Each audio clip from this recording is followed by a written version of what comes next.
porque a cada criança que nasce uma conta na rede social de um pai que vai alguma coisa, né? Ele chegou em casa absolutamente cagado, Giffer, dos pés à cabeça. Alguns pais são melhores distante do que próximo também. E um medo muito particular, assim, que quando o Gianluca percebesse que o pai dele não tinha uma mão, que o pai dele então não era perfeito, ele fosse me rejeitar, ele não fosse conseguir seguir me amando. Você, de alguma forma, depois de adulto, identificou ou sentiu que foi vítima de alienação parental com relação ao teu pai?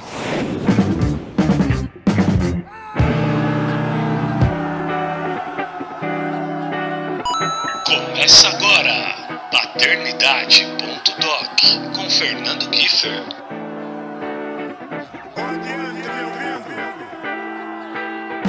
Puxa a cadeira, aumente o som e chega junto com a sua vibe, porque está valendo!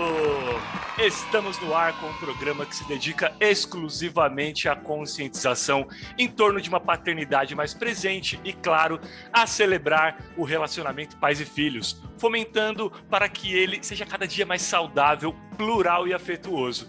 Eu sou o Giffer, paizão coruja da Laís e padrasto do Eduardo, e de novo preciso agradecer todos vocês que não abandonaram o podcast nos últimos meses. Eu fiquei o primeiro semestre inteiro sem gravar o programa e mesmo assim a rapaziada continuou maratonando e se deliciando com os episódios da primeira e segunda temporadas. Gente, valeu mesmo de coração e tamo de volta pro terceiro round dessa bagaça, porque é realmente nosso propósito, a nossa razão de viver. Então segue aí o Paternidade.doc na sua plataforma de áudio preferida, porque vira e mexe a gente vai brotar aqui com convidados, feras e temas mega necessários, fechado? E além de ouvir, você também tem voz, claro. Se quiser sugerir um convidado, um tema ou se tornar parceiro do podcast, manda e-mail para contato@fernandogiffer.com.br, contato@fernandogiffer.com.br ou através das redes sociais do @fernandogiffer. Hoje, duas feras que me inspiram e que há muito tempo eu queria trocar uma ideia para absorver e aprender sobre a arte de paternar com eles. Na verdade, eu já aprendo muito com os conteúdos que eles geram nas redes sociais, mas nada como esse tete-a-tete para o aprendizado ser ainda mais rico, né não?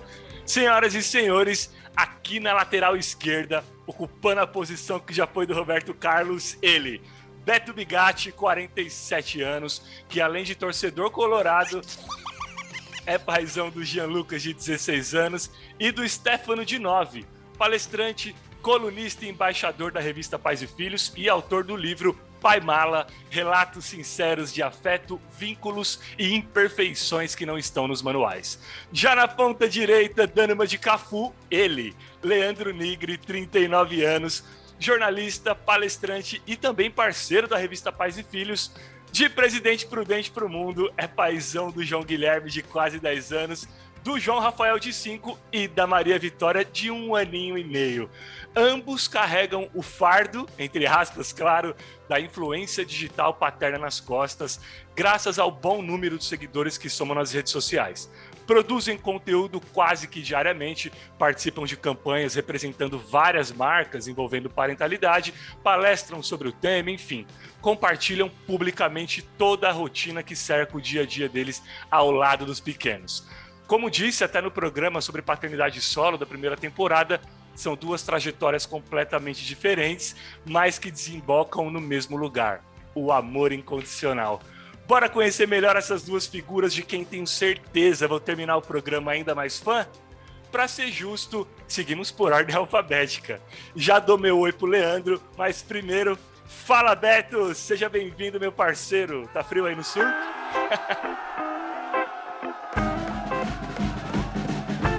Fala, Giffer.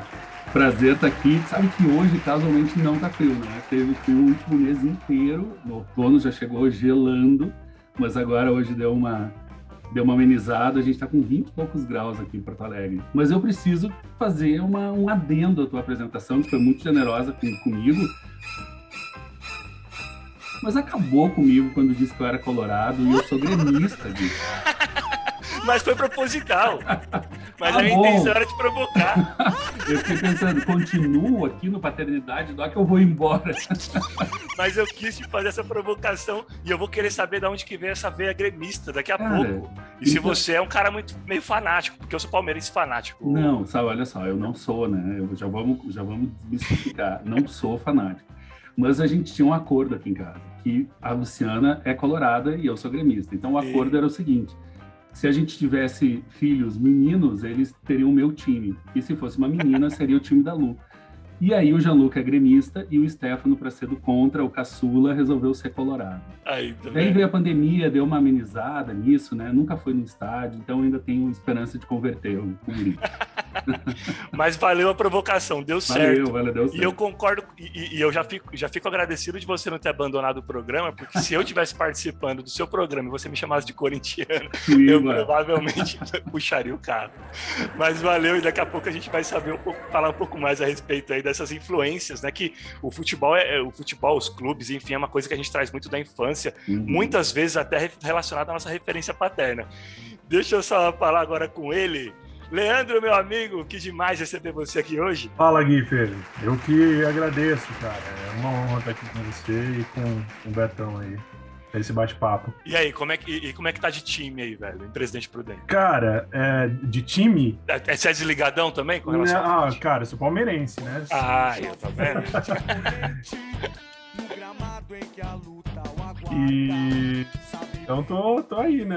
Esse ano a gente tá bem, né? Vamos dizer Tá assim, chato, né? Tá um nojo, né? Tá um nojo. Então, eu acho que não dá pra...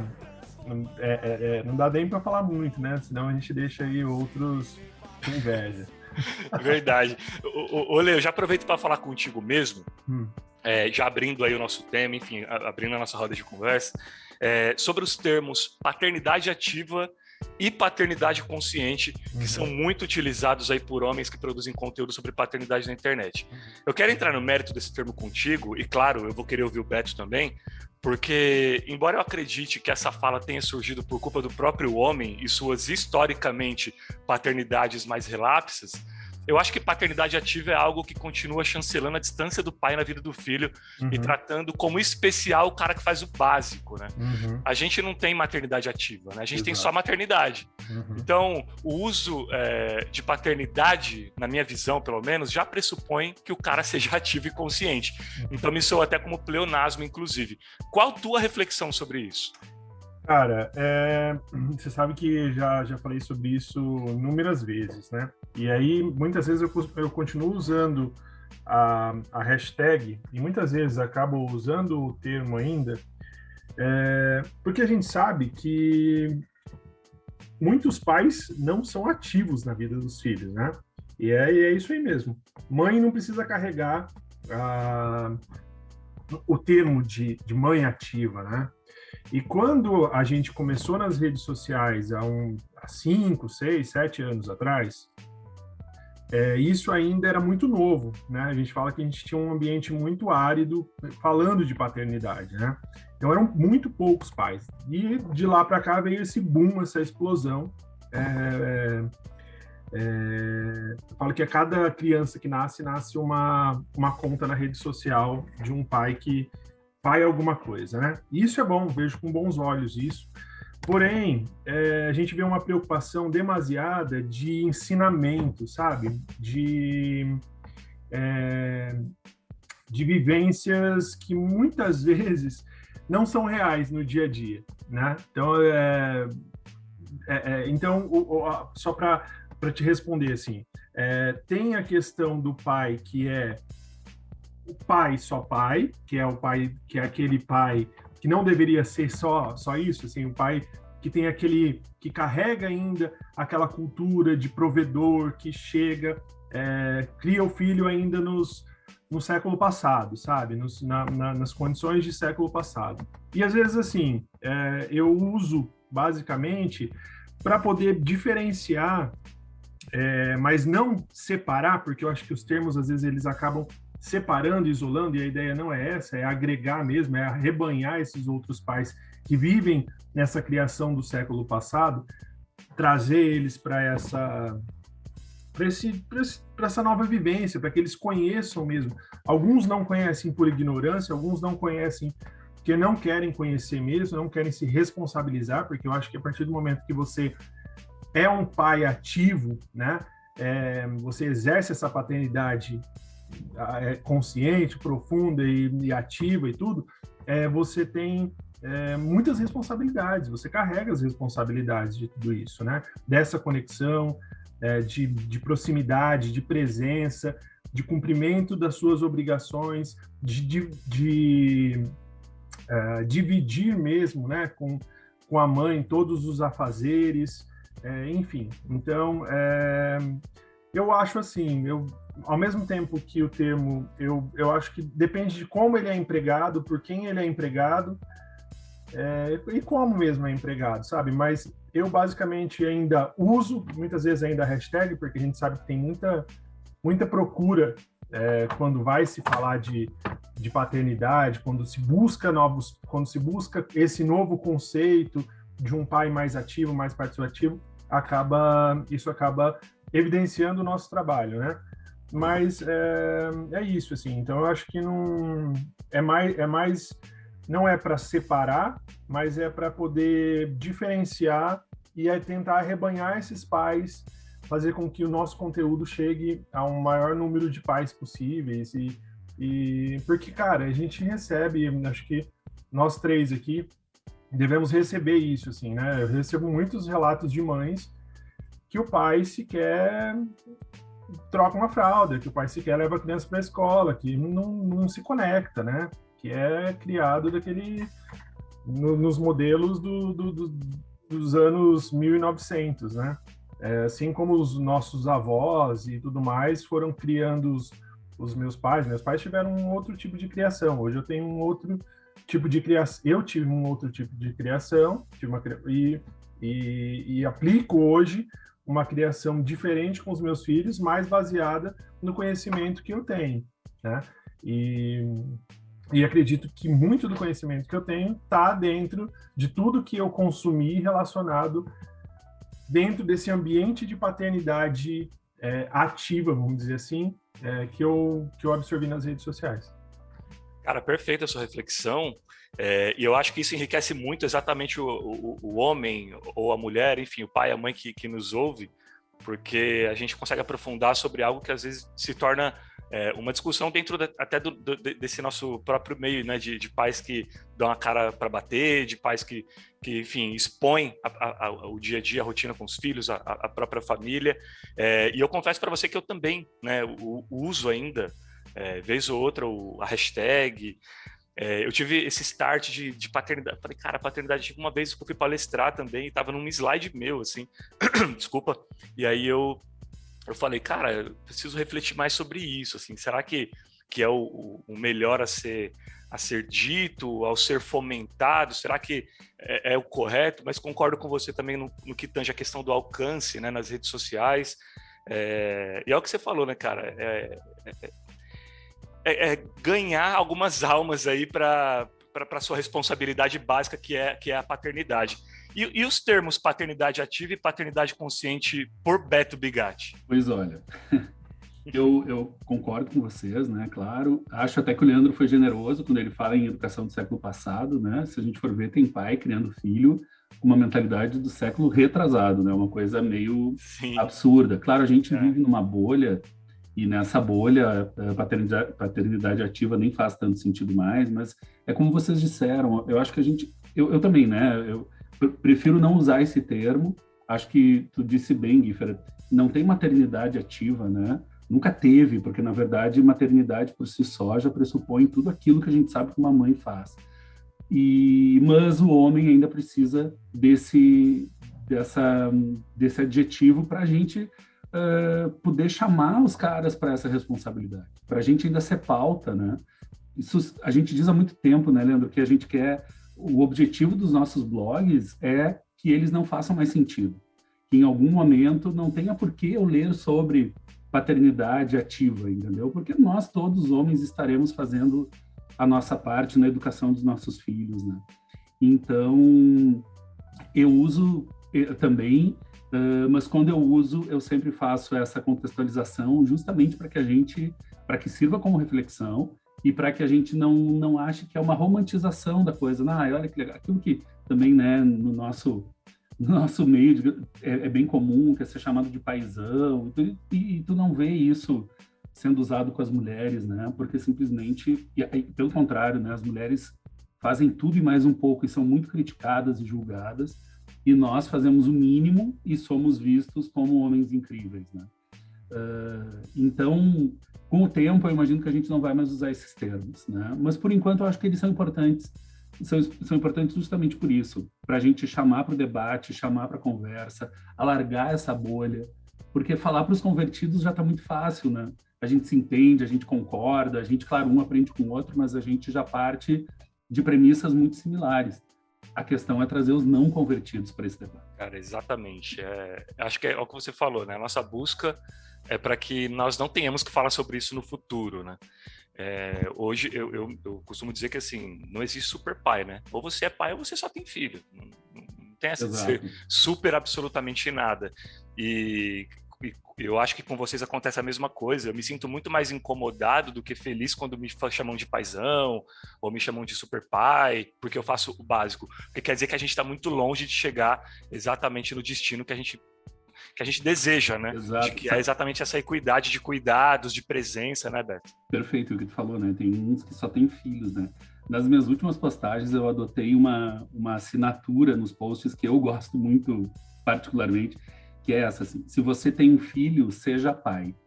Porque é isso, né? O filho já existe, já está no mundo, né? Então, sim, assume o teu papel, né? Que é o básico, né? Exato. Ô Beto, e antes até de a gente entrar para valer na paternidade de vocês, me fala um pouco sobre memórias, né? As lembranças que vêm à tua cabeça quando se recorda da tua referência paterna, essencialmente lá na infância. Uhum. Cara, a minha infância foi muito boa, né? Assim, eu não tenho grandes reclamações, mas com 5 anos meus pais se separaram. Então, é claro que isso pesou na minha bagagem, né? Foi uma separação muito complicada, eles seguiram essa briga da separação vida fora, e isso pesou. Eu era o caçula, então, enfim, 5 anos de idade não é uma idade que tu lida tão bem com a separação dos teus pais. E naquele momento eu me afastei muito do meu pai, por conta dessas brigas, né? E o que, né, já deixamos aqui esse recado universal, né? Casais que se separem, briguem à vontade entre vocês, se for necessário, mas assim, preservem os filhos, né? E o que a gente vê acontecendo muito é o contrário, né? Eles brigam através dos filhos. Então, lá, minha primeira referência com a paternidade foi dessa mistura de sentimentos ruins, de ouvir histórias ruins sobre o meu pai, que depois, ó, que lindo, né? Com a vida, com a maturidade, eu consegui conhecer as histórias verdadeiras e entendi que o meu pai não era como se pintava na época. E isso me deu muita força, muita energia para ser o pai que eu sou hoje, assim, né? A vivência que eu tive lá atrás, e desde muito cedo eu entendi que, bom, quando eu for pai eu vou ser diferente, e ao mesmo tempo essa possibilidade de reencontrar o meu pai na vida adulta, reencontrar, assim, nos vimos a vida inteira, né? Mas eu digo reencontrar de coração, assim, da gente se entender verdadeiramente e conseguir perceber os papéis que meu pai pôde exercer naquele momento e os que ele não pôde.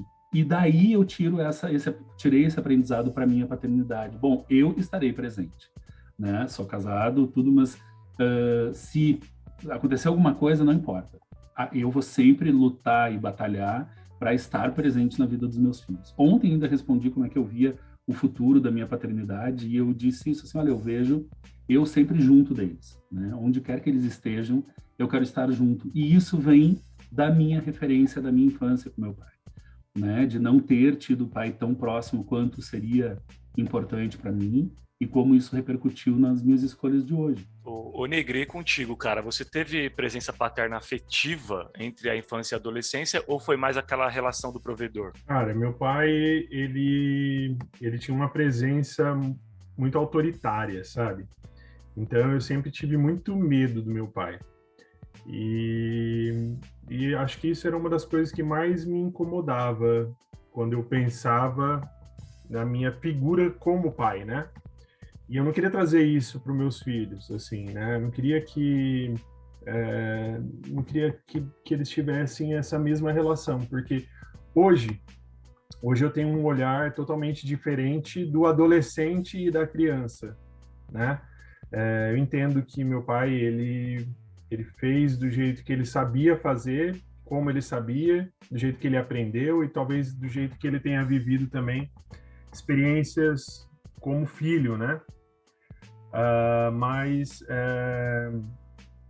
E eu acho assim, eu enfrentei muitos conflitos, principalmente na adolescência, que talvez poderiam ter sido diferentes se meu pai fosse diferente também, né? Se ele fosse menos autoritário, mais aberto ao diálogo, menos impositivo. Mas hoje meu pai é outra pessoa, né? Então assim, eu acho que ele também me vendo como pai, eu acho que ele pôde experimentar isso de uma forma diferente, sabe? Ele já chegou a me dizer que ele aprende muito, né? Que ele aprendeu muito me vendo nessa figura paterna, né? E aprendeu de outra forma, né?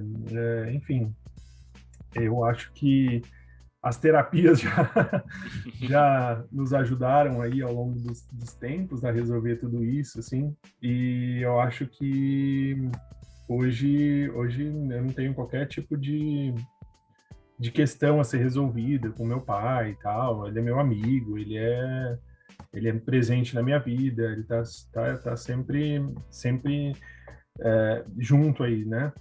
Porém, é claro, a criação que eu tive e a criação que eu, né, enfim, nunca me faltou amor, nunca me faltou carinho e tudo mais, mas assim, havia um distanciamento afetivo mesmo, assim, né, de conexão, era por conta da autoridade, por conta, era muito severo, sabe, com as coisas, muito rigoroso. Então, qualquer deslize era motivo de medo. E andar no medo, viver no medo, é muito difícil para a gente, né? Para uma criança, para um adolescente, né? Hoje, olhando com um olhar, vendo como um olhar de adulto, eu consigo perceber que para uma criança isso é muito mais difícil, muito mais doloroso, né? E quando você se conecta, você, ao invés de correr você corre para, né? Então, hoje, quando os meus filhos têm algum problema, quando eles têm alguma dificuldade, ou quando eles passam por qualquer coisa, eles vão correr para mim, não de mim, né? E aí, eu acho que é isso, assim, sabe? Aprender com os comportamentos que eles tiveram e a gente poder melhorar, porque hoje a gente tem um acesso a informação constante, jamais se falava tanto quanto hoje em dia sobre o impacto da agressão, o impacto de agressão verbal, física e tudo mais em cima de uma criança, né? Foi se criado ao longo dos séculos um formato de educação pautado na violência. E hoje a gente pode, graças a Deus, experimentar esses estudos, né? E ver que isso realmente é libertador para todos nós, né? Para nós pais e também para os filhos. Cara, apesar de a paternidade e a maternidade serem instintivas, né? Ou seja, a gente já nasce pronto para a paternidade, pronto para a maternidade que virá no futuro. Apesar disso, obviamente que quando nós temos acesso a essa condição enquanto ser humano, a gente pega como primeira coisa, mesmo que inconscientemente, é olhar para a referência que nós tivemos. Por isso que sempre eu abordo aqui a questão da nossa referência na infância, né? Como vou paternar? Bom, primeiro deixa eu olhar como fizeram comigo, né? Essa é a minha referência de certo. Essa é a minha referência de certo. Principalmente quando vem do nosso pai ou de alguma figura adulta que a gente respeita e que a gente ama incondicionalmente. Falando por mim, né? Eu sou um filho abandonado pelo pai. Quando eu tive minha filha, eu me vi no meio do oceano com uma canoinha. Falei, cara, o que é isso? Né? Eu não sei o que é ser pai, porque eu nunca tive pai. Então eu tive que desbravar sozinho isso tudo. Aí no seu caso, Lê, como que você virou a chavinha pro afeto, pro não bater, pro não ser apenas uma autoridade ou uma figura, como a gente fala, uma figura apenas que traz o dinheiro para dentro de casa, né? Porque, de certa forma, você não teve essa figura. Em que momento, ou teve alguém que foi muito chave para você, para que quando tivesse os seus filhos, você falasse, eu quero fazer exatamente diferente do que eu fiz? Não que eu tivesse alguém específico, sabe? E eu acho que a chave não virou exatamente assim, nasceram as crianças, ou mesmo que elas, mesmo antes do Gui nascer, né? Que acho que foi o meu filho que fez com que tudo acontecesse, o primogênito aí, mas não foi num primeiro momento, sabe? Eu acho que, é claro, eu errei com ele, cheguei a dar palmada, sabe? Mas aquilo tudo me incomodava demais. E eu acho assim, a partir do momento que eu comecei a estudar, eu comecei a ler muito sobre, a querer vivenciar isso de uma forma, comecei a entender sobre educação respeitosa. Se permitir, né? Exatamente. Fui muito atrás de entender a sobre disciplina positiva, de trocar ideias, de entender que era possível criar longe, distante de todo esse ambiente. Existia essa vontade, mas quando a gente é pego num momento de fúria, né? Muitas vezes é difícil o autocontrole. E eu acho que isso foi o mais importante, assim. É entender que eu era o adulto da relação e que esse controle viria de mim. E de que a birra é só um processo. E de que é só uma forma de comunicação para a criança, que a criança não sabe falar sobre os seus sentimentos e tudo mais. Então, assim, entender a criança, entender o processo de desenvolvimento, entender toda essa... e entender a minha necessidade de autocontrole fez com que eu pudesse exercer na prática isso. Eu erro, mas eu não firo na violência. Eu posso gritar, eu posso... porque também não sou de ferro, né? Mas eu não tenho qualquer problema de falar isso, assim, porque sei que é muito difícil. Às vezes a gente manter o controle 24 horas por dia e às vezes eu erro, mas eu tenho a chance hoje de poder, se eu dei um grito ou se eu falei de uma forma um pouco mais grosseira, de poder pedir desculpas, né? De poder vivenciar também, de exercitar isso com as crianças, né? E eles entenderem que eu sou real, que eu sou humano, né?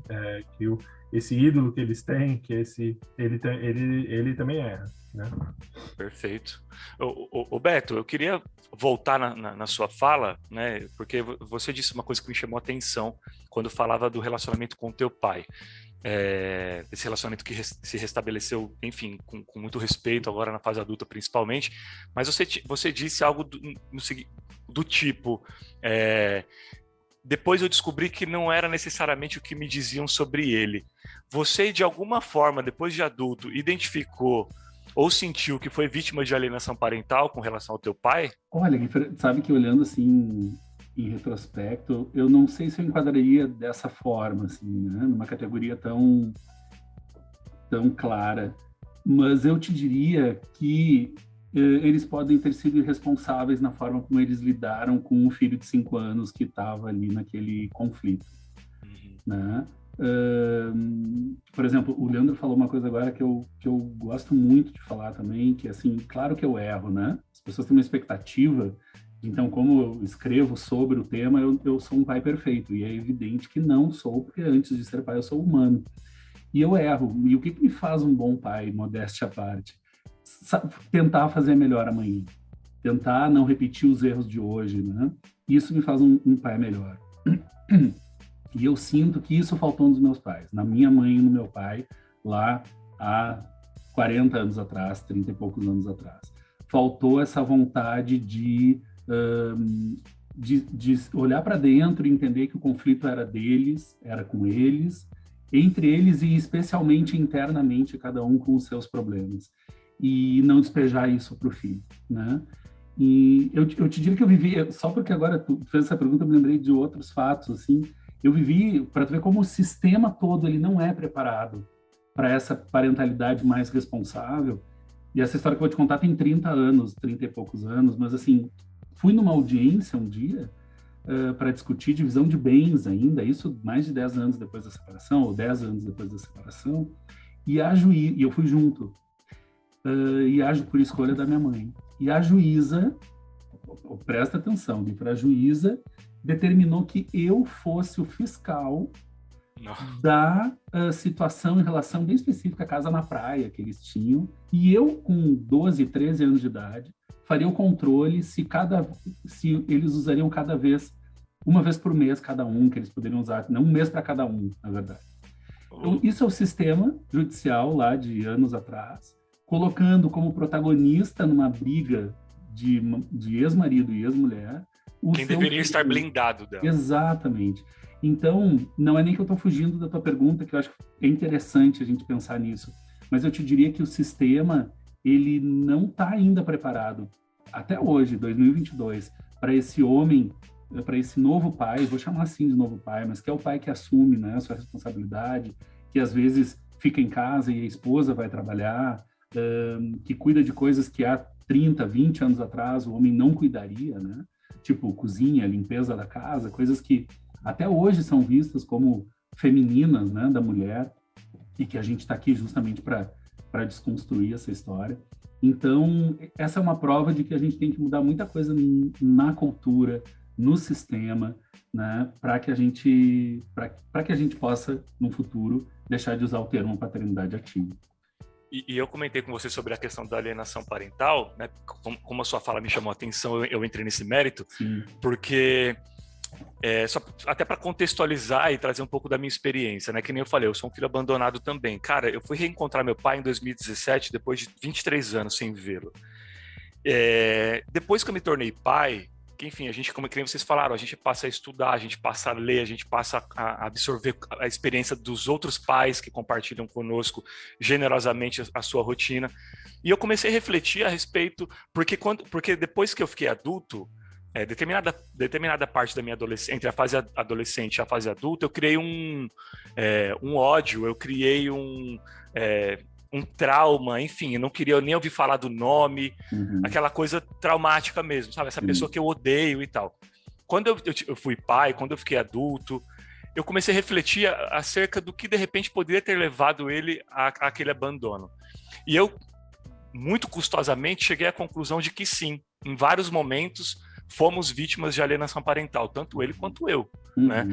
E eu trouxe isso para a roda, porque eu acho que é uma coisa muito legal de a gente abordar. Claro, a gente não vai se estender no assunto, porque hoje até é bastante falado sobre alienação parental, mas na época em que você trouxe a sua história, na época que eu vivi a minha, não era falado. Não, sempre foi uma coisa muito velada, sempre foi uma coisa muito intocável, de que não, falando de mim, tá? Seu pai não presta, e é isso. E você acredite nessa verdade. Exato. Né? Mas é uma história parecida, velado, né? É uma história parecida, Guilherme. Eu acho assim, talvez não fosse, no meu caso, tá? Talvez não fosse uma alienação, mas aconteceu assim existe essa palavra, dificultação. Tentaram dificultar o meu acesso a ele. E aí, tratei muito isso na terapia, o porquê que ele não lutou mais, então. Exato. Se a minha mãe era uma pessoa complicada na relação entre eles, por que ele não lutou mais? Não, eu vou ver os meus filhos, né? Isso sim, isso foi tema de muitas sessões das minhas terapias, porque eu queria que o pai tivesse lutado mais por mim, mesmo nesse cenário complicado que a minha mãe causava para nossa família. Por isso que depois, quando a gente tem esse reencontro, tanto tempo depois, a gente começou por aí a nossa conversa. E foi ótimo, foi um momento da gente esclarecer, e como o Leandro disse, né, para não ter mais nenhuma questão para tratar, né? O afeto sempre existiu, sabe, Guilherme? Sempre houve. Mas, às vezes, os adultos complicam, né? E o nosso papel hoje é justamente o de não complicar, o de não jogar as minhas frustrações no meu filho. E isso eu vejo diariamente acontecendo. Vejo na fila do supermercado, sabe, na espera da escola, em várias situações, uma festinha de criança, eu vejo ainda muito pai e muita mãe jogando as suas frustrações em cima dos filhos pequenos. E a gente está aqui para fazer meninos e meninas melhores para esse mundo, né? Então, assim, vamos nós nos tratar, vamos nós resolver as nossas questões e não ficar jogando em cima dos filhos. O que o Lê comentou ali, né? Óbvio, eu também já gritei com os guris. Lá atrás já dei umas palmadinhas no bumbum. Há muitos anos deixei de fazer isso por entender que não era esse o caminho. Mas sim, é desafiador, é trabalhoso. Mas olha só, quantos de nós bate boca e grita com o chefe quando é completamente injustiçado no ambiente de trabalho? Com ele a gente se segura. Por que a gente não vai se controlar e avaliar a forma de reagir com o nosso filho? Que esse sim é importante na nossa vida, né? Então, acho que esse é o exercício do pai e da mãe todos os dias. Por isso que a gente nunca está pronto, né, Guica? Eu acho que o Leandro concorda, assim, a gente tem que estar sempre se melhorando, se avaliando, se autocriticando, porque de todas as poucas certezas que eu tenho, uma eu tenho, assim, eles não têm culpa, né? As questões são nossas, nós que somos os adultos das relações. E aí vamos entrar um pouco na paternidade de vocês, porque, claro, a gente fala um pouco, enfim, bastante, né, sobre as nossas referências e tal, que são questões muito importantes, até porque contextualiza o momento de agora, né? Chegamos à nossa paternidade. Olê, eu queria saber de você o seguinte, cara. Você se sentiu pai mesmo, assim, putz, sou pai, exatamente em que momento, assim? Foi ao longo da gestação, só quando nasceu, ou de cara assim que engravidou? Cara, eu engravidei junto. De verdade, assim, engravidei junto, tive sintomas. Teve desejo? Foi muito louco, mas de verdade, assim, eu tive náusea, acho que a nossa conexão era tamanha, assim, que eu descobri antes da minha esposa que ela estava grávida, né? E falei, enfim, ela falou que ela...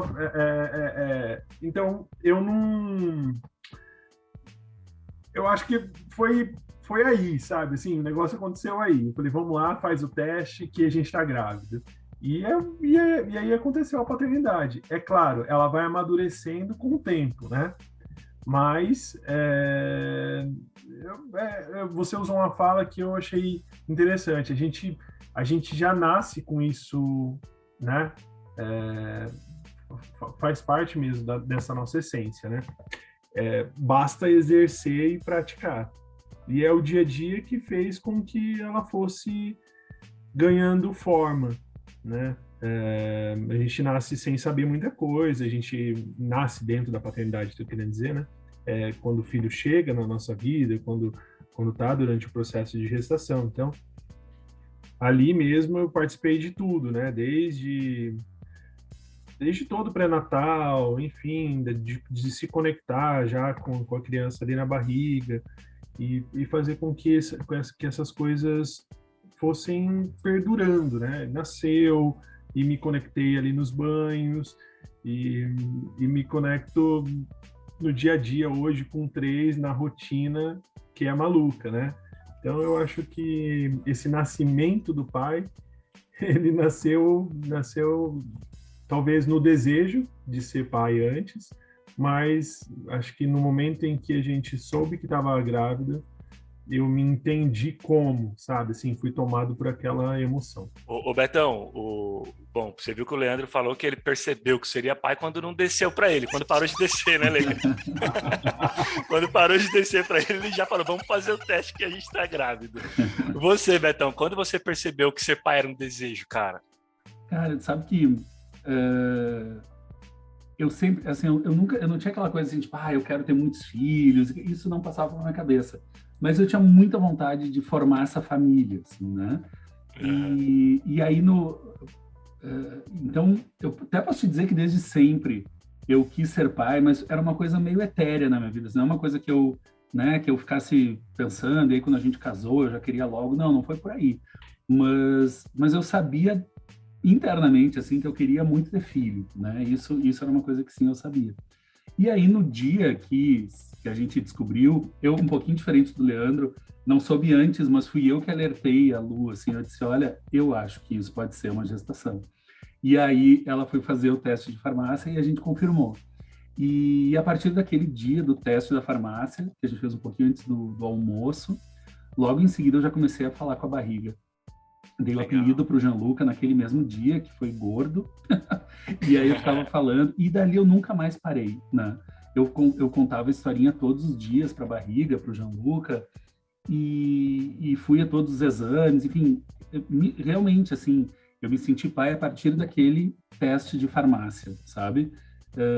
E às vezes até é difícil nas palestras, eu falo isso, né? Conto essa história que eu estou te contando aqui, e aí, muitos caras ficam, tá, mas e eu que não senti isso, quer dizer que eu não vou ser um bom pai? E aí, óbvio que não, né? É óbvio que para cada homem é uma sensação diferente, assim como para cada mulher, né? A mulher também não é porque, descobriu que tá grávida e, meu Deus, já sabe aquela coisa mágica e celestial acontece. Não. Tem mulheres que também demoram e, enfim, o processo é único para cada um e muito individual, né? Sim. Mas para mim foi isso, cara. Eu soube, comecei a contar, a conversar, contar historinhas. A Lu não estava muito à vontade ainda, com eu conversando com a barriga dela, mas eu já estava ali entregue para aquele guri. Cara, que demais. E você falou algo bem legal, assim, né? A gente, falando até com os nossos ouvintes aí, os homens principalmente, cara, vai bater diferente em cada um de nós, né? Não temos que nos cobrar, não é algo padrão. Eu entrevistei vários caras aqui que falaram que, bicho, Giffer, eu só me senti pai quando eu vi na maternidade, de fato. Né? A minha mulher sentiu muito, claro, eu apoiei, fiz pré-natal, tudo, mas bateu forte quando nasceu. E você olha, é um pai super amoroso, super presente. Então isso não diz nada, realmente é muito individual de cada um. Claro. E aí, ô Beto, rapidinho, eu fiquei curioso. Como que é sair de casa, você e sua esposa, de repente você volta com a criança no colo. Aí você fala, rapaz, tem um ser aqui agora e depende de mim para tudo. Até ontem não tinha. Como que é chegar em casa com a criança no braço? Cara, sabe que isso aconteceu quando a gente ficou lá, né? A maternidade é um paraíso, né? Porque a que a gente estava aqui era uma maternidade privada, então cheia de conforto. E aí, assim, o Gianluca começava a gritar, a gente chamava a enfermeira e ela aparecia, brotava uma enfermeira. E no início isso foi maravilhoso, porque, óbvio, a gente está meio assustado, né? Eu estava ali, a enfermeira deu os primeiros banhos, eu fui acompanhando, depois eu dei um banho, mas aquela coisa, tu tá meio ainda inseguro, né? Isso, não, e num estado, assim, de, sei lá, de latência, você não tá entendendo bem o que tá acontecendo. Aí, quando a médica veio e disse, não, olha só, a gente vai deixar vocês mais uma noite, eu nem me lembro por quê, mas ela quis que a Lu ficasse mais uma noite no hospital. Eu disse, maravilha, mais uma noite. No dia seguinte, ela veio cedo e disse, bom, hoje vamos para casa, né? Quando ela disse isso, eu tava com o Gianluca no colo e pensei, meu Deus, e agora? Porque eu não vou levar a campainha do hospital junto e não vai brotar a enfermeira, né? Então, quando começou esse processo da alta hospitalar, caiu a segunda ficha. A primeira ficha caiu quando eu peguei o Gianluca no colo pela primeira vez. E foi meio maluco, assim, porque naquele momento eu entendi, claro, né? Peguei no colo, aquela emoção toda, entreguei para a pediatra, que foi lá fazer o resto que tinha que ser feito ali pós-parto, né? Mas eu começou a me bater uma doideira, Gui, olha isso, né? Que coisa maluca. Eu disse, gente, eu não posso morrer. Foi a primeira vez que eu pensei isso na minha vida, assim, eu disse, eu não posso mais morrer. Olha que louco, né? Porque agora esse gurizinho depende de mim. E aí eu fiquei esses dias com essa ideia na minha cabeça, martelando, sabe? Que eu agora eu vou me cuidar, agora eu vou, sabe? Olhar 10 vezes antes de atravessar a rua, vou fazer todos os meus exames, agora eu não posso faltar mais por causa dele.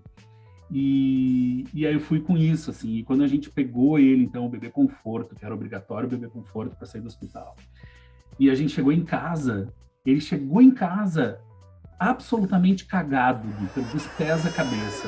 Tem que ser bom, né? Pedindo um banho já. Exato, não tem enfermeira, não tem campainha, agora é eu, a Lu e o Gianluca, e a gente vai se entender.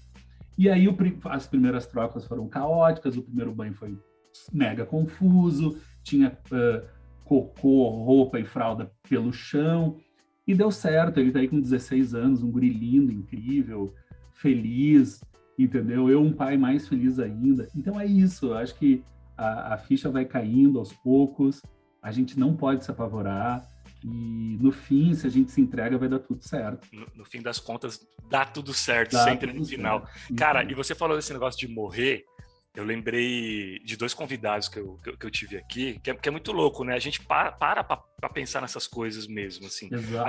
A gente, quando é moleque e a gente não tem filho, a gente é tão relapso com a nossa saúde. Total. A gente sai pro rolê, volta às 6 horas da manhã, passa por um monte de perigo e tal, e não pensa que nós poderíamos ter morrido aquela noite. Uhum. Quando a gente tem filho, a gente pensa que vai morrer o tempo inteiro. Exato. Qualquer coisa vai matar. E eu lembro que o Rodrigo Hilbert, ele foi o Rodrigo Hilbert e foi o Danny Wexler, que é ex-batera do NX0, e ele é marido da Pitty.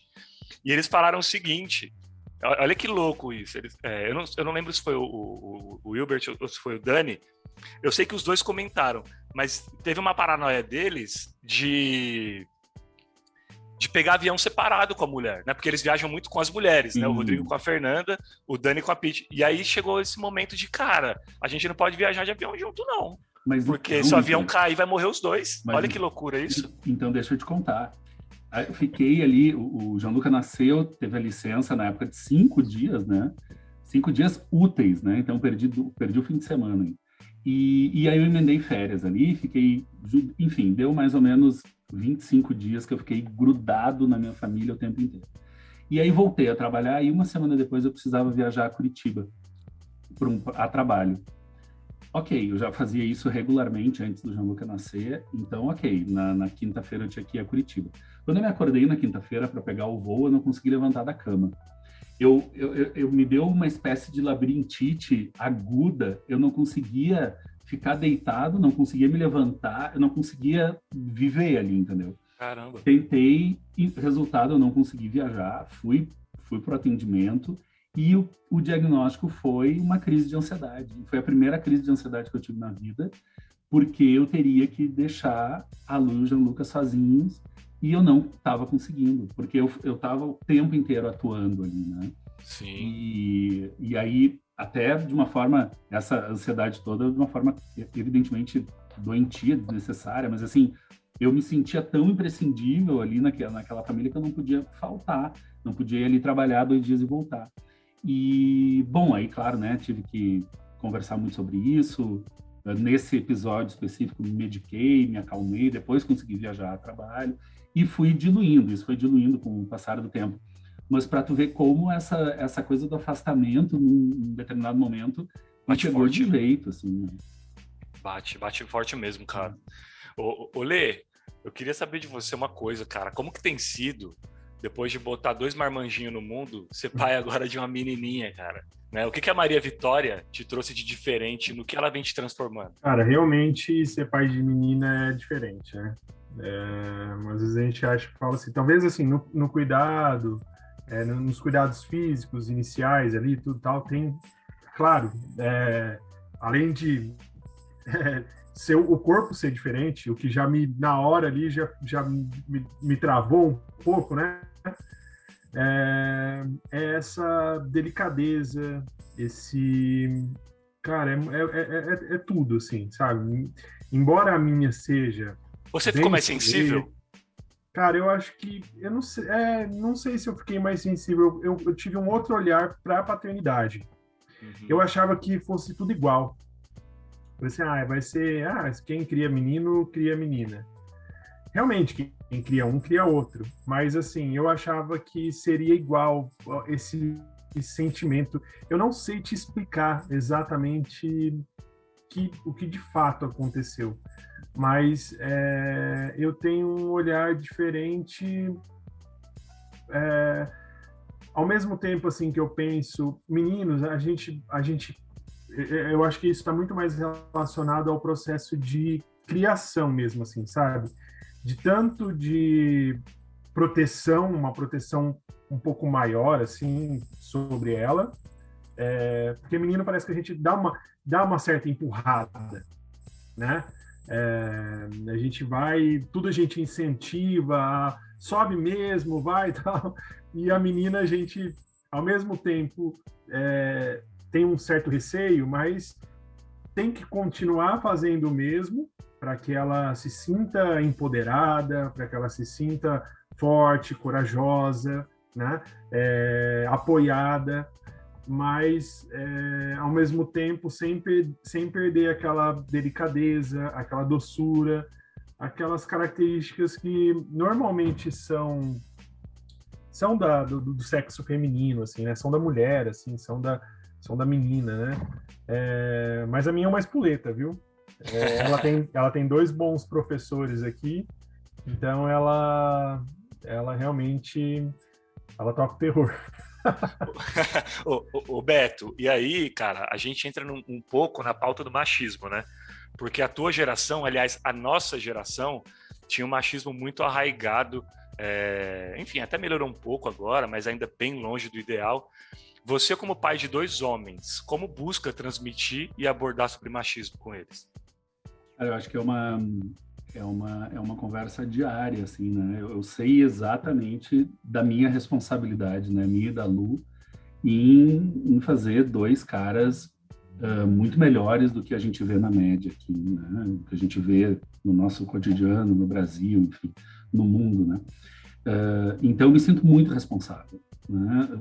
E o mais louco é que quando assim, então, digamos que a gente cria eles com uma educação super não machista e feminista, até onde eu consigo ir, e aí eles ainda trazem de fora de casa, né, muita informação machista, assim. É muito maluco, assim, até o pequeno, né, de 9 anos. Quando eu vejo ele tem umas falas, eu disse, Tefo, da onde, né? Quem te disse isso? É o fulaninho, é o colega que está repetindo o que o pai falou em casa, né? Então, ainda é um trabalho que eu não sei se um dia vai acabar, né, Guifa? Da gente estar sempre conversando com eles, sempre orientando. Eu acho que um bom exemplo para eles, assim, modéstia à parte, é o pai deles, que não é machista com a mãe, né? Parece pouco, mas é significativo, né? Eles têm um exemplo em casa de um homem que respeita integralmente a mulher dele, a esposa dele. Então, eu acho que isso é relevante para eles entenderem que, bom, uma mulher deve ser tratada daí para melhor, né? E a gente tem muitas discussões sobre o tema, porque, claro, o Gianluca, com 16, já traz outro tipo de ponderações e de vivências, né? E ao mesmo tempo que ele tem, sim, um rol de amigos super aberto para essas questões e totalmente antimachistas, ainda tem colegas que trazem referências, e aqui no Rio Grande do Sul é um estado super machista, né, Nico? Então, a gente ainda tem vivências e referências muito duras, né? E eu falo muito com eles sobre... Eu tenho alguns termos que eu acho meio chavão, assim, chavões, mas eu uso, né? Então, por exemplo, masculinidade tóxica é um deles, né? Preciso explicar para eles por que ela é tóxica, né? O que significa isso? Porque, na verdade, ela nos envenena, né? Então, claro, vai fazer mal para os outros, mas vai fazer mal para eles também. Então, eles têm que entender esse conjunto dessas relações, né? Eles vão estar gerando mal para um grupo, para uma mulher específica, mas vai estar gerando dificuldade para eles. O machismo é o início da imensa maioria dos homens que não assumem os seus filhos, né? Por quê? Porque por essa crença machista, eles têm certeza que a mulher engravidou para dar um golpe neles, a mulher engravidou porque quis prejudicar ele. A culpa é da mulher o tempo inteiro para esse homem que foge. Então, o machismo e essa masculinidade tóxica são, talvez, a grande causa do abandono paterno no mundo. Falar do Brasil, que a gente conhece um pouco melhor, né? Mas isso talvez seja uma epidemia mundial, assim, né? A gente, sim, tem homens se valendo desse machismo para ou fugir da paternidade ou fazer o mínimo em casa. Afinal de contas, todas as tarefas da casa são coisa de mulher, né? E aí, e eles continuam nessa construção quando eles dizem para a esposa, não, meu filho não vai fazer isso, o meu filho vai ser pegador, o meu filho vai comer muitas. E isso não é um discurso muito distante daqui da nossa bolha. Na nossa bolha tem discursos assim, né, em 2022. Então, é um trabalho constante. Eles trazem referências, eles mesmos desconstroem isso lá fora com os amigos. Isso é muito bacana, né? Gosto muito de ter um filho adolescente por isso, porque o Gianluca traz essas discussões e muitas vezes no próprio grupo deles, entre eles, desconstrói o outro, entendeu? Uns guri de 16, 15 anos, mas eles já sabem o que é certo, o que não é, entendeu? Então, entre eles já rola muito isso. Mas também rola muito homofobia rolando solta. Então, assim, é um caminho, uma jornada longa ainda pela frente, né? Mas, para responder objetivamente a tua pergunta, eu sei exatamente da minha responsabilidade. Preciso criar 2 guris, 2 homens, o mais feminista possível. Foi legal você falar do Gianluca, porque a minha próxima pergunta tem relação, aliás, exatamente com ele. Eu só vou abrir um parêntese para o Lê, caso ele queira fazer algum complemento a respeito ainda do machismo, né, Lê? O quão te assusta o machismo, principalmente depois da chegada da Maria, e como você pretende abordar isso com ela e com os meninos? Então, na verdade, a gente já vai, assim como o Beto criou aí, é um ato de responsabilidade nossa, né? E é realmente um ato, um processo de desconstrução do que eles trazem, né? Porque não vivenciam isso dentro de casa, mas socialmente é o que a gente mais vê, né? Isso está na escola, isso está na festinha dos amigos, e entendo também, igual o Beto disse, eles levam essa discussão, mas também não é fácil levar essa discussão. A gente já foi adolescente um dia, já foi criança um dia, a gente sabe que a política da boa vizinhança, ela acaba imperando em muitas situações. Então, eu acho que a partir do momento que a gente consegue orientar os nossos filhos realmente a saber se posicionar, né, para que saiba viver coletivamente de forma saudável, sem ser alvo também a gente sabe que o posicionamento ele acaba também gerando um certo confronto, né? Então, tem toda uma preocupação com isso. Tem que se posicionar, tem que saber se posicionar, mas tem que saber também, muitas vezes, se silenciar para recuar um pouco, para se posicionar de forma positiva aonde der. E aqui, hoje mesmo, por exemplo, o Rafa, a gente estava ouvindo uma música, tinha uma cantora, e ele falou assim, isso aí é música de menina, não é música de menino, menino não ouve mulher cantando. Aí o próprio João Guilherme falou assim, ouve sim, né? Não tem nada a ver, homem e mulher podem ouvir homem e mulher cantando. Então a gente vê que eles mesmos vão dissipando isso, né? Porque um dia o João Guilherme já me falou isso e aprendeu que não era dessa forma. Então, cada dia eles trazem demandas diferentes. E sei que a Maria também vai trazer as suas demandas totalmente diferentes. E a gente também fala muito sobre isso, sobre proteção a ela, porém, sobre a necessidade desse empoderamento, sabe? A necessidade desse treinamento de vida mesmo, para que ela cresça sabendo quem ela é, a força que ela tem e como ela deve se posicionar. Cara, e acho que vale a pena até salientar que, para as pessoas que nos ouvem, que assim, gente, tô falando porque eu sou pai de menina também, né? Mas não precisa ser pai de menina, ter mãe, ter irmã, para ser antimachista, né? É importante a gente salientar isso, para ser pró-feminista. A gente está falando de uma questão básica de evolução da sociedade, uma questão básica de respeito, de valores, de equidade, de igualdade, né? Então, não... eu só tenho menino. Não, cara... eu vou ser pró-feminista por causa da minha mãe, eu não quero que os homens façam com a minha irmã. Não, cara, não é só com a sua mãe, não é só com a sua... É com nenhuma mulher, né? É uma questão de respeito com todas as mulheres, com o ser humano, né? Como eu falei, uma questão de evolução da sociedade. O Beto até trouxe, 2022, e a gente ainda trata algumas coisas como exceção, né? Então, quando a gente fala de homofobia, fala de machismo, em algumas rodas de conversa, em alguns lugares, ainda é a exceção quando você aborda esses termos, né, esses temas. Quando, na verdade, a exceção deve ser as pessoas que são favoráveis a isso, né? Essas pessoas têm que ser exceção. Então, enfim, mas é uma luta árdua aí para o nosso futuro. E Betão, queria resgatar, que que nem eu falei com você, na questão do Gianluca, né? Eu perguntei para o Lê sobre ser pai de menina, e agora eu queria saber de ti como é ser pai de adolescente. Eu sei que você falou um pouco ali a respeito dos diálogos que você tem no que tange a masculinidade tóxica com ele, mas dá um panorama um pouco mais profundo sobre a tua relação com o Gianluca hoje. Como é ser pai de adolescente? Cara, acho que ser pai de adolescente, acho que a primeira coisa que a gente tem que entender, que foi, eu vou falar do meu processo, né, Guifer? A primeira coisa que a gente precisa entender é que não é com a gente, não é pessoal contra mim. Eu tenho que pegar minha ferida narcisista e botar no bolso, meu ego, guardar, porque é com eles. As questões que eles estão vivendo é com eles, entendeu? E quando a gente entende isso, e entende que não é pessoal, não é contra ti, não é...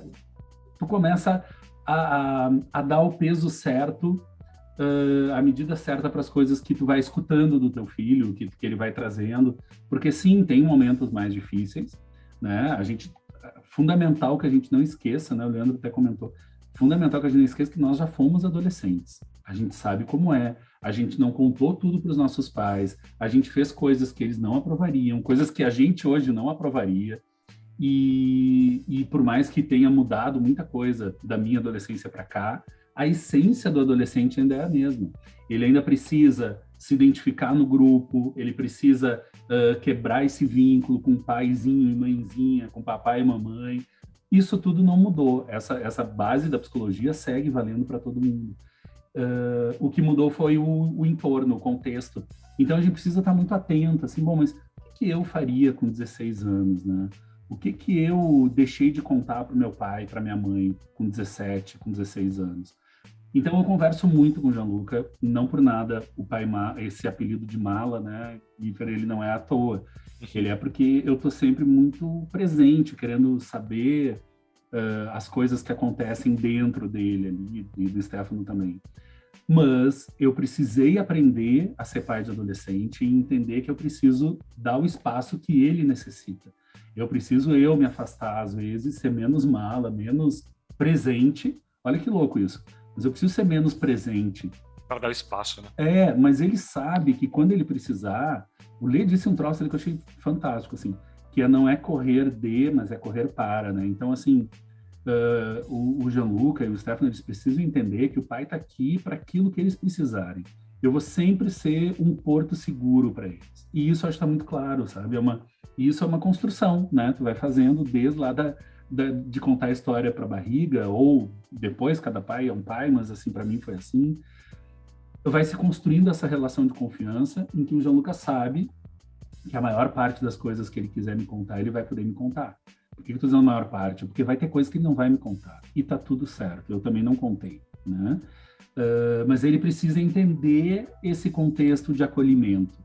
E aí, eu acho por isso que eu adoro ser pai de adolescente, eu tenho dito muito isso, para as pessoas também tirarem da cabeça aquela ideia do aborrecente, entendeu? Pô, isso é muito chato, aborrecente era tu, caralho, agora não, o teu filho não precisa ser assim. Então, isso não quer dizer, né, que é sensacional o tempo inteiro, óbvio que não. Tem noites que eu me irrito profundamente com esse guri, entendeu? Mas, ok, tô aqui para isso, que nem eu digo para ele, Gianluca, o pai é pago para isso. Então, às vezes, eu vou te dizer coisas que tu não vai achar bacana escutar. Mas eu sou pago para isso. Eu uso essa expressão e ele fica mais puto ainda, mas ok, é o que temos. Porque eu acho bacana essa etapa, porque ele traz experiências. A gente tem conversas que eu nunca vou ter com meu filho de 7 anos, de 6 anos, de 5 anos. Aqui começa uma nova experiência de pai e filho, entendeu? O Gianluca é um homem, né? Se tu for pensar que ele tem 16 anos, ele é quase da minha altura, tá com 1,80 m e poucos. Já tem barba, tu tá entendendo? Eu não posso dar o mesmo tratamento, né? As demandas são completamente diferentes. E acho bacana esse desafio dessas demandas diferentes, porque então eu preciso também deixar de tratar ele como filhinho para entender que é um homem que tá ali conversando comigo, com as suas contradições, com as suas inseguranças, numa esfera, né, num nível muito mais elaborado do que um guri de 9 anos, como é o caso do Tefo, né? Com o Stefano eu consigo resolver algumas questões em porque não pode, não é não, às vezes eu uso isso, é um argumento super bom, e com o Gianluca não, com o Gianluca eu preciso elaborar, e essa elaboração eu acho muito bacana. Pode ser cansativa, pode, mas ela é necessária e eu acho que faz parte do meu papel de educador, do meu papel de pai. Eu preciso me dedicar nesta etapa tanto quanto eu me dediquei na infância dele. Sabe? Porque lá fora a informação vai chegar toda torta, né? Exato, cara. Então, assim, e vai chegar, né? Então não adianta eu negar, não adianta tapar o sol com a peneira. Essas informações vão chegar, as piores informações e as melhores. E aí, né, Guifer, é muito louco. Hoje eu vou dizendo pro Leo, ele vai também aprendendo pros filhos, que daqui a pouco o João Guilherme já é um adolescente também. Sim. Eles trazem, a gente aprende muito com eles. Essa é a verdade. Então, isso é outro paradigma que a gente tem que quebrar do século retrasado, de que pai ensina, filho aprende. Cara, a gente aprende muito com eles, muito. E a gente tem que se permitir, primeiro permitir que eles tragam coisas e a gente permitir se reinventar e aprender com eles. E concluindo, assim, não me estendo aqui, fico até amanhã falando sobre adolescência, e acho que a adolescência traz aprendizados enormes para mim também, né? De como tem possibilidades para esses guris que talvez eu não tenha aproveitado e que agora eu estou deixando eles livres para aproveitarem, entendeu? Cara, perfeito. Eu até ia comentar, eu ia fazer um adendo falando exatamente sobre esse permitir o nosso lugar de escuta com relação aos adolescentes, porque nós adultos, geralmente os pais, eles estão muito habituados a não colocar o ego no bolso, né? Uhum. Então, assim, eu tô certo, é a minha verdade, você não sabe nada da vida, você não tem experiência, quando, na verdade, nós precisamos dar esse espaço de escuta, porque a gente aprende muito com eles, sim, né? Eles têm muito a acrescentar, enfim, em vários aspectos, mas você, antes de eu falar, você já completou e foi extremamente, foi com maestria e tudo que você colocou.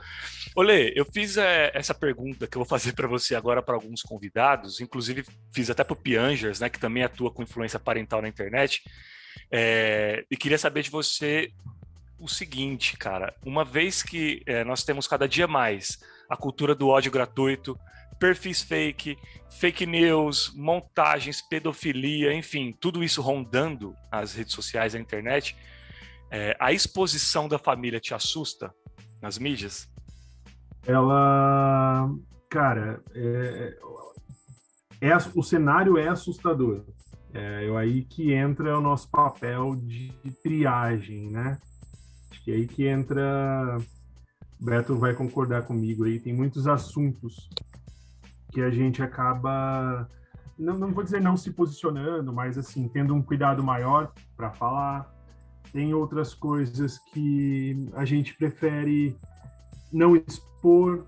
Eu acho que o mais importante, que eu digo assim, que isso vai afunilando a partir do tempo que a gente se entrega, né?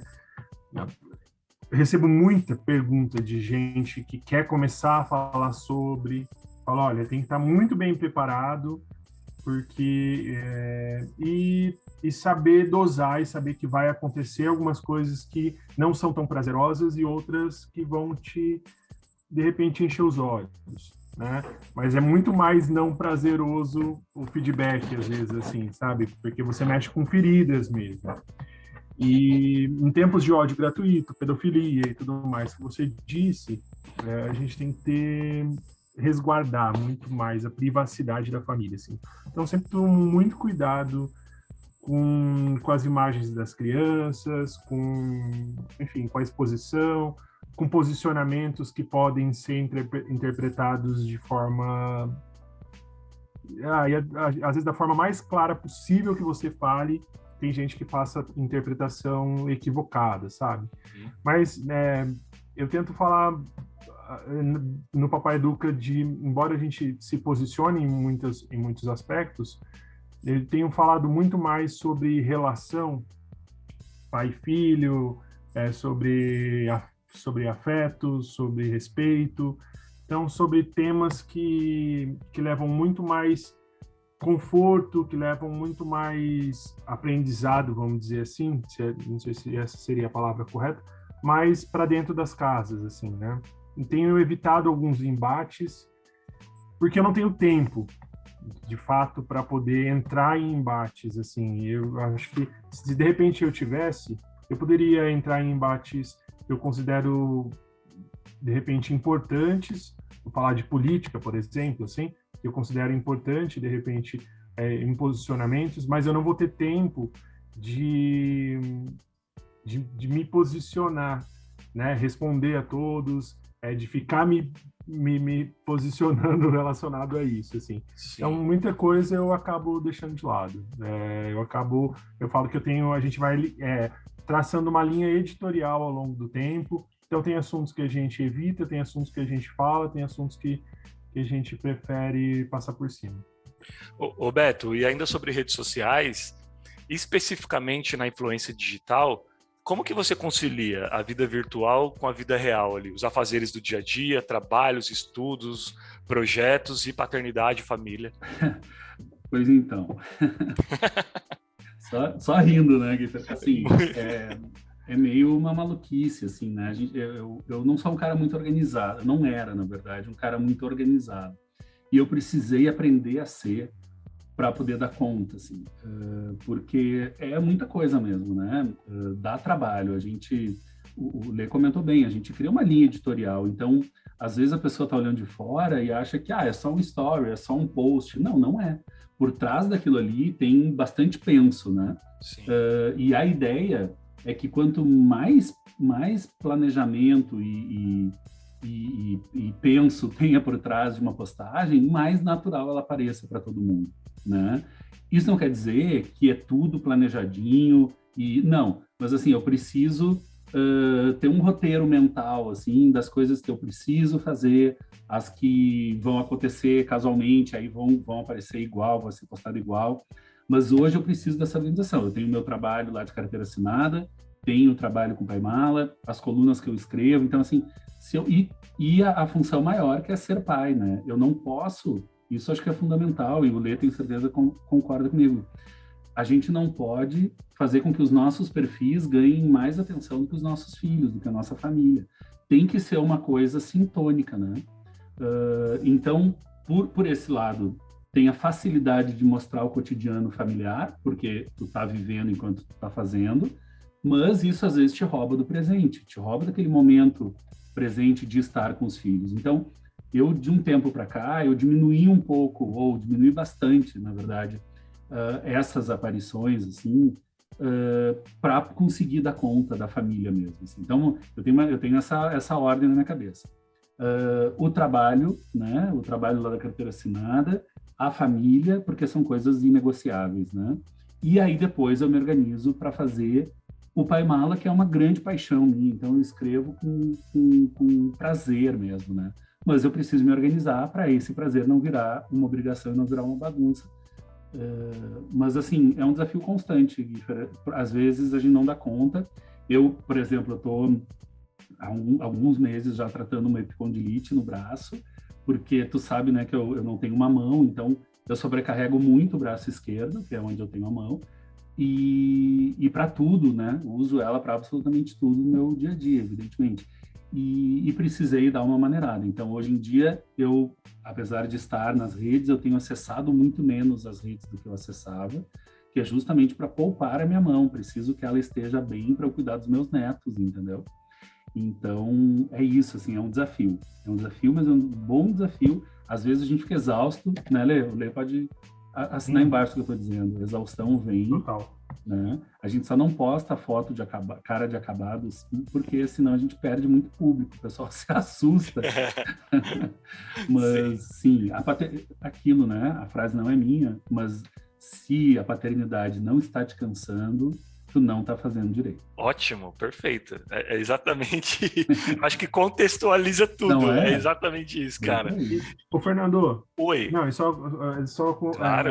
um adendo aí essa questão do que o Beto comentou. E é realmente isso, cara. Se a gente não se entrega de fato em casa, passa o dia todo ali criando conteúdo para rede social, pô, a gente está sendo hipócrita no que a gente está entregando, né?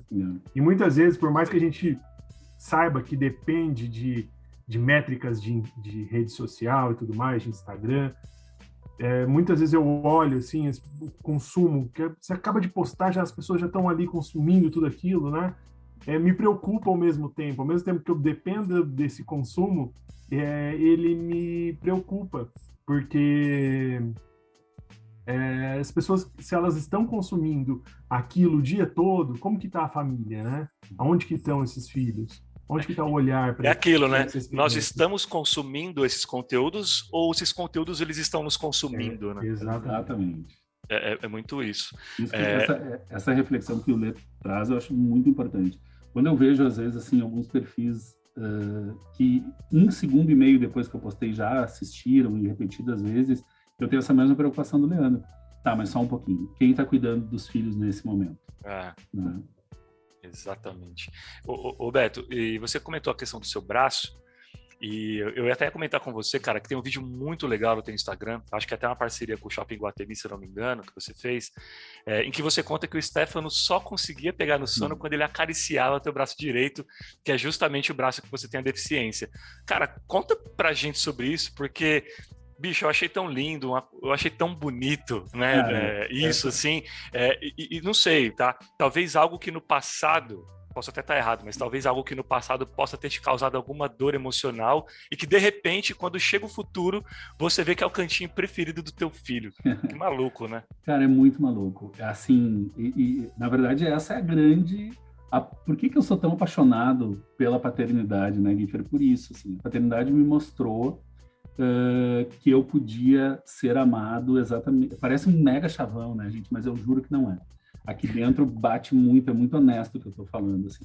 A paternidade me mostrou que eu poderia ser amado exatamente do jeito que eu sou, né? E eu nasci, então, sem a mão direita, né, e o antebraço, e achava que estava super bem resolvida essa questão. O Lê já conhece essa história, né, de anos, mas vai ouvir de novo. E achava que estava super bem resolvido, até que a Lu engravidou, né, do Gianluca, e comecei com muitos medos, assim, medos da ordem prática, né, de não conseguir dar conta, troca de fralda, mamadeira, banho, essas coisas, e um medo muito particular, assim, que quando o Gianluca percebesse que o pai dele não tinha uma mão, que o pai dele, então, não era perfeito, ele fosse me rejeitar, ele não fosse conseguir seguir me amando, né? Quando eu falo isso hoje, cara, eu sinto um descolamento da realidade, assim, porque hoje eu sei que é o oposto disso, mas na época eu vivia essa dor muito intensamente, assim, e me preparei para esse abandono, assim, para quando esse momento chegasse. E esse momento chegou, né? Tem outro vídeo lá que eu conto essa historinha também, que é quando o Gianluca percebeu pela primeira vez que eu não tinha, que tinha alguma coisa diferente ali, né? Ele tinha 1 aninho e pouco, não sei o que ele percebeu, mas ele entendeu a diferença, né? E ele me olhou com uma carinha de surpresa, assim, ele ainda não falava, e eu entendi que ele entendeu, que tinha ali alguma coisa que não era igual a ele. E aí eu expliquei para ele, né? Fui honesto, eu disse, olha, o papai nasceu com uma mão grandona, mostrei para ele a minha mão grandona, e no outro braço o papai nasceu sem a mão, só com os 4 dedinhos que tem aqui na ponta, mostrei para ele. A curiosidade dele foi sanada naquele minuto e a gente seguiu brincando. E ali foi a minha primeira grande ficha que caiu quando eu entendi, bom, isso não fez diferença para o meu filho. Ele segue me amando, ele seguiu brincando comigo, ele não me mandou embora de casa. E aí vem essa história que tu referiu anos depois, o Tefo tem 7 anos de diferença do Gianluca, e o Stefano, desde muito pequenininho, ele nunca se apegou àqueles bichinhos e paninhos e coisas assim para relaxar, ele só conseguia, então, relaxar, se acalmar, que ele era um bebê muito brabo, assim, ele só conseguia se tranquilizar e pegar no sono quando ele fazia justamente carinho nos 4 dedos que eu tenho no braço. Então, assim, cara, tu entende que não tem como eu não entender que é a paternidade quem me trouxe a minha própria aceitação com quem eu sou, sabe, Gui? A partir dali eu comecei a falar sobre isso. Me lembro das palavras do Leandro, de anos atrás, dele me dizendo, tu vê, o que para ti talvez fosse uma grande dor acabou se transformando num grande tesouro. Porque foi isso, assim, entender que os meus filhos estão, assim, desculpa o termo, né, mas estão cagando para minha deficiência. E eles têm raiva de mim por outras coisas, mas nada a ver com eu não ter a mão. E esse amor é que me transformou. Por isso que eu defendo o poder transformador da paternidade, porque a mim foi dessa forma. Não precisa ter uma deficiência para se transformar com a paternidade, não é isso, cara. Mas a paternidade pode transformar todos os homens, sim, basta que a gente permita que isso aconteça. Cara, enfim, pô, é muito bonito, não tem como não se emocionar com essa história. Eu sou pai de uma criança com deficiência, né? Então, a Laís, ela tem paralisia cerebral, tem deficiência intelectual. Então, cara, a gente acaba se emocionando. E é o que você falou, né, Roberto? A deficiência, ela não nos define. Eu, na verdade, eu nem tocaria no ponto da sua deficiência. Você pode ver que a gente está passando a conversa aqui, porque justamente ela, enfim, não te define absolutamente nada. Toquei nesse ponto, porque você mesmo trouxe. Sim. E aproveitei para falar da questão do vídeo, que eu achei muito bonito. E aí você, pô, generosamente trouxe um pouco da sua história também, que eu particularmente não conhecia, e acredito que muitos dos ouvintes aqui não. E aí trago até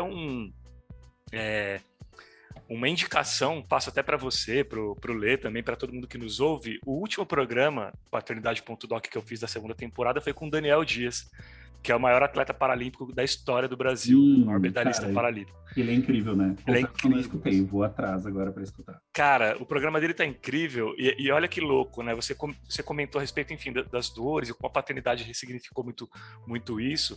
Ele trouxe 2 depoimentos, eu vou dar um spoiler aqui rapidinho. Quando a gente entrou nessa questão da deficiência, olha que louco, né? Ele falou que a gente falava sobre autonomia, né? Eu comentava com ele, inclusive, sobre as dificuldades que eu tenho de dar autonomia para minha filha, o quanto às vezes, eu mesmo acabo agindo de forma capacitista com ela, embora eu também lute contra isso. Mas, enfim, é uma outra pauta. E aí eu estava conversando com ele sobre isso, e ele comentou que a mãe dele, quando ele era pequeno, não vou saber precisar a idade dele aqui, mas ele conta no episódio, que olha que maluco isso. Um dia ela chegou e falou para ele: Daniel, vai arrumar sua cama. E ele não tem as 2 mãos, né? O Daniel Dias. Sim. E aí ele falou: como assim, vou arrumar minha cama e tal? Enfim, ele foi. E ele falou que ficou muito tempo. Coloca o lençol de um lado, solta do outro e tal. E aí ele, enfim, foi lá, fez isso. Depois se tornou um atleta paralímpico, que todo mundo já conhece. O filho dele nasceu. E aí, eu vou voltar na história da cama, tá? Tô passando cronologicamente. Quando o filho dele nasceu, aliás, já vou para a história da cama. Ele falou que depois de adulto, a mãe dele contou para ele que, olha, filho, aquele dia que eu pedi para você arrumar sua cama, eu pedi para você ir arrumar sua cama e fui pro meu quarto chorar, tá ligado? Eu me arrepio de falar isso, tá ligado? Porque a gente entende o tamanho, o quão ela queria dar autonomia para o filho, mas o quão aquilo era dolorido, porque ela sabia que aquilo ali doía nele. Não doía só emocionalmente. Fisicamente era dolorido para ele. Mas foi... E até comentei com isso. Falei, então, e ela criou um atleta paralímpico, né? Exato. Ela criou um campeão. Mas é isso, né? Se ela não tivesse mandado ele arrumar a cama naquele dia e todas as outras coisas que ela deve ter feito nessa linha, ele não seria um campeão. Exato. Né? E aí isso me ajudou muito, inclusive com as minhas questões aqui. Perfeito. Porque às vezes eu tenho que fazer isso por ela. Não tem. Vai doer muito nela agora, mas ela precisa fazer isso, né? E aí, voltando para a paternidade do Daniel, ele falou que um dos maiores medos que ele tinha, receios, era a questão de trocar fralda quando o filho dele nascesse. Ele falou, cara, eu sou pai, eu preciso trocar a fralda do meu filho. E olha que maluco. E aí acho que encontra até um pouco o seu relacionamento com o Tefo, que ele disse o seguinte, que quando ele foi trocar a fralda da filha dele pela primeira vez, ela, bebê, recém-nascida, tá? Ela ajudava ele a trocar, né? Ela se mexia, ela se colocava em posições que facilitava ele para trocar a fralda dele. Olha que louco isso, né? Como ela já aceitava ele, claro, ele também já se aceitava, mas caso ele não tivesse essa aceitação, como ela já contribuiria com ele, né, para isso. Olha que maluco. Cara, é muito louco, né? Isso vale para todo mundo, né? Por isso que eu gosto de falar sobre esse tema, porque a gente, então o Lê que está aqui, né, que não tem essa relação com a deficiência, ele também, provavelmente, em algum momento, e todos os pais que estão nos escutando, em algum momento a gente se impõe uns limites, né? Ou impõe limites para os filhos baseados em crenças totalmente absurdas, assim, que a gente constrói para nós mesmos, né? Então, por isso que é bacana falar sobre isso, para a gente se repensar sempre, né? E dar mais liberdade para os filhos voarem e se desenvolverem, independente daquilo que, por exemplo, a gente não conseguiu fazer no nosso tempo. Bom, eles são outras pessoas, eles vão conseguir voar muito mais do que a gente, né? Assim espero. E friso com o nosso ouvinte que, assim, espaços como esse, né, do Paternidade.doc, ou as rodas de conversas que a gente sempre participa, é justamente para fazer o que o Beto e o Lê falaram agora há pouco, de humanizar, né? Nós também temos as nossas questões. Então, se vocês entram no meu Instagram, eu sou um cara que eu abraço a inclusão, né? Eu, enfim, abraço a paternidade, a prematuridade, que são as minhas bandeiras ali. Mas olha eu me abrindo aqui com relação ao capacitismo, né? Claro. Não é fácil para mim assumir que eu ainda tenho atitudes capacitistas e que eu estou em desconstrução. Mas isso é muito importante que todo mundo saiba, de que a gente está o tempo inteiro se construindo, né? A gente está sempre no meio do caminho, a gente nunca está no lugar final, a gente nunca está lá o destino é somente o norte. Mas a gente nunca chega nele, a gente nunca tá 100%.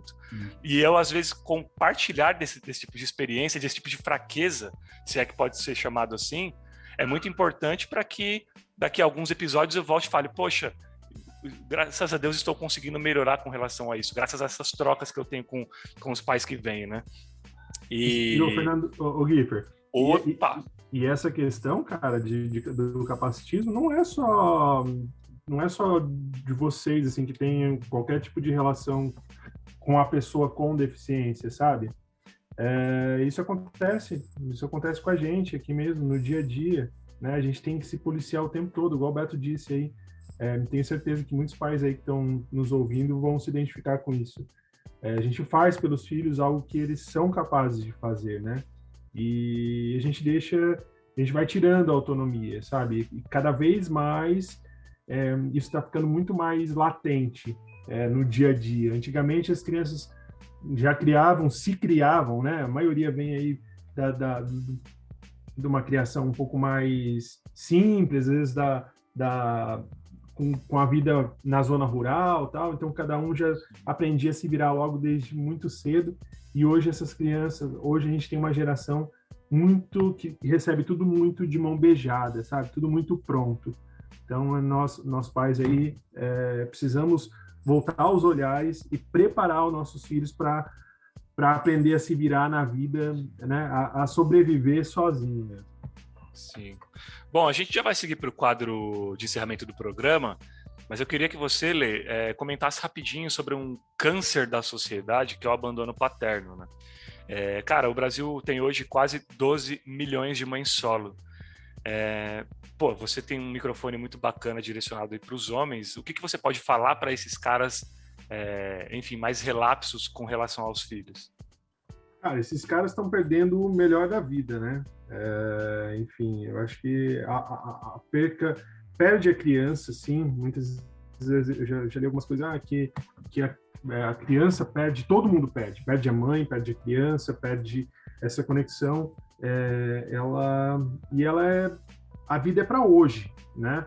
O ontem passou, amanhã a gente não sabe ainda como que isso vai se dar, e é um ato de responsabilidade, né? Tem a responsabilidade civil em cima da paternidade, porém esse processo de conexão, de construção afetiva, isso é dia a dia, isso, né?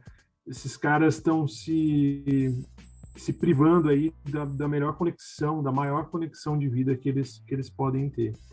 Eu recebo muitas demandas, assim, eu tenho muitas mães solo que me acompanham, e elas trazem muitas demandas relacionadas a isso, né? Enfim, e acabam estando aqui muitas vezes. Eu entendo que às vezes até como uma forma de suprir um pouco essa ausência, sabe? De como elas acabam vendo, às vezes, na gente aqui, uma forma de, poxa, né? Queria ter alguém que pudesse ter essa relação aqui em casa, não tenho, mas eu dialogo muito também com essas mães, para que elas entendam que elas são capazes, porque a gente sabe que alguns pais são melhores distante do que próximo também. Um pai violento, um pai agressor, né? Ele é muito mais danoso, muitas vezes, do que um pai que foi embora, né? Então, é muito difícil, obviamente, eu falar isso e colocar isso na balança. né? Mas isso é um ponto de vista, assim, e com base em relatos de muitas mães que eram agredidas, que tinham os filhos agredidos, ou que o pai, enfim, por qualquer motivo aí mais grave, não está hoje mais na família, né? Então é uma perca, cara. Perde todo mundo, perde a família toda e a gente espera que, de repente, eu acho que esse é o nosso principal papel, assim, né? De criar uma nova geração muito mais consciente da sua responsabilidade sobre a criança e muito mais afetiva, muito mais conectada com aquilo que ela constrói. Cara, sabe que acho que o Lê já disse tudo, mas eu diria mais uma coisa, assim, que eu não pensava dessa forma, ou não pensava que isso era possível, e em alguns eventos que eu participei, eu recebi perguntas nesse sentido, então vou trazer aqui também. Tá, mas isso quer dizer que o cara que abandonou, ele nunca mais vai poder voltar? Não. E eu acho que isso é importante a gente também destacar. Claro, o ideal é que ele nunca tivesse abandonado, mas sempre é tempo desse cara repensar a sua atitude, a sua covardia e tentar voltar para a vida desse filho. Não vai ser fácil, né? Não vai ser uma coisa, imagino eu, natural e absoluta e imediata. Mas se ele percebeu que foi um erro, se ele conseguiu perceber o erro que ele cometeu, que ele consiga fazer esse movimento para reverter. Não é porque ele abandonou um dia que ele vai ter que levar isso para o resto da vida. Porque esse pai que cai em si e que quer voltar para a vida do filho, acho que ele já tem ferramentas necessárias para fazer essa reaproximação, sabe? Acho que o filho e o pai, obviamente, eles podem sair ganhando, mesmo que não seja fácil, mesmo que tenha muito sofrimento envolvido. Mas olha que movimento bacana um pai querer voltar para a vida do seu filho, né? Depois, se vai funcionar, se vão se entender, se vai ter perdão, bom, isso é outra questão. Mas se tu, cara, tá aqui me escutando, tá nos escutando e sente esse arrependimento e quer falar com teu filho, fala. Não acha que tu não pode mais. Tu pode. Eu penso assim, sabe? Não sei se tu, Leandro, concorda, mas faz esse contato. Se tu sentiu essa vontade, vai atrás. Dá o teu jeito. Sempre há tempo. Sempre há tempo. Não? Concordo plenamente com a sua fala. Beto Bigatti, Leandro Nigri. Seguinte, rapaziada, chegamos então ao instante mais aguardado e emocionante do Paternidade.doc, que nada mais é do que um quadro muito especial, né? É uma tradição aqui do programa, já explico o porquê e como funciona. Apertem os cintos porque é hora dela, a Cápsula do Tempo!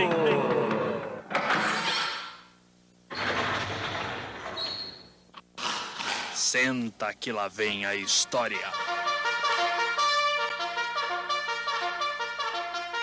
Atenção, meus convidados, se liga.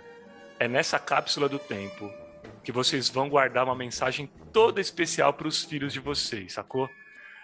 Aliás, eu me arrisco a dizer que seria uma das mais especiais possíveis, porque é para que eles ouçam no dia em que vocês, Beto Bigatti e Leandro Nigri, não estiverem mais aqui, vivos neste mundo, né? Sabe aquele momento que a gente mais precisa de uma palavra do pai para seguir diante de uma dificuldade, ou até mesmo para compartilhar um momento de alegria, mas aí a gente olha para o lado e vemos que fisicamente ele não está mais aqui? Então, é isso. Um por vez, claro. Como iniciamos o programa com o Beto, agora quem grava primeiro é o Lê, beleza? Então, bora lá. Leandro Nigri, meu velho, a palavra é tua, em primeira pessoa. Se esqueça de tudo ao redor, valendo. Bom, uma coisa que eu posso dizer para os meus filhos é que eles possam cuidar demais de tudo aquilo que eles querem, que eles têm, que custa muito caro deixar perder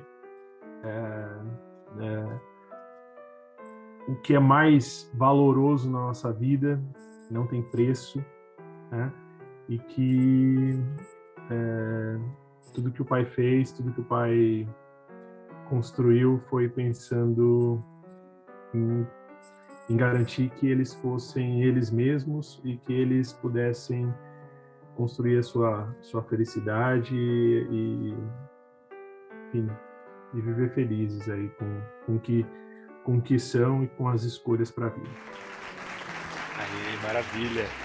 Demais, Lê. Valeu, cara. Muito obrigado. Bom, agora, a vez do Beto, que já pegou spoiler aí, teve tempo para se preparar. Adorei não ser o primeiro. Alberto Bigatti, a palavra é tua, em primeira pessoa, falando com teus filhos, valendo. Primeira coisa que eu quero dizer é que o pai tem muito orgulho de vocês. Muito orgulho. Tenho certeza que serão 2 homens invejáveis, assim, íntegros, com valores bacanas, que vão estar sempre em busca do bem, um olhar generoso. E isso é o maior motivo de orgulho para mim. Assim. E espero que vocês estejam muito unidos, sempre unidos. Assim. A nossa família existe por essa união, né? E eu espero ver os meus 2 filhos sempre parceiros e que se hoje eu acho que eu sou o porto seguro deles, que eles possam no futuro ser o porto seguro um do outro. Assim. Acho que isso que eu gostaria de dizer para eles lá na frente. Mas falta muito ainda, né? Vou deixar isso muito claro. A ideia é que eles não ouçam. A ideia é que eles não ouçam. E nem vai ter tecnologia para rolar esse áudio aqui, de tão lá para frente que vai ser. Exatamente. Pô, demais, Betão, demais, cara. Pessoal, chegando ao final de mais um podcast Topster, então quero agradecer você que ficou até agora com a gente. Muito obrigado por acompanhar aí Paternidade.doc. Se curtiu o programa de montão, então dá aquela força compartilhando o episódio com seus amigos, familiares, redes sociais, enfim. E claro, deixo aqui meu convite para você que nos ouve maratonar os episódios passados para quando estiver ali no home office, no caminho para a escola, para a faculdade, durante a caminhada, na academia, enfim. Modéstia à parte, vale muito, muito a pena de verdade. São trocas extremamente ricas. Beto, meu caro, pô, somente agradecer mesmo por ter aceito. Valeu pelo papo, viu? Cara, eu que agradeço. Eu, por mim, continuava aqui mais um bom tempo, né? Mas já que decidiu encerrar, a gente encerra. Mas vamos para a segunda parte em breve, se Deus quiser. Então, foi um prazer, uma honra para mim. Super bom falar com o Lê também. Sempre uma troca bacana. E é isso, bora, vamos lá. Fala das suas redes sociais, ô Betão. Então, Pai Mala, pai_mala. Procurem lá, Beto Bigatti ou Pai Mala, vocês vão me achar. E qualquer coisa a gente segue a conversa por lá. Serão todos bem-vindos e bem-vindas. Show de bola, vale muito a pena mesmo. Ô Lê, foi demais conhecer tua história também, bicho. Obrigadão, viu? A gente segue juntos.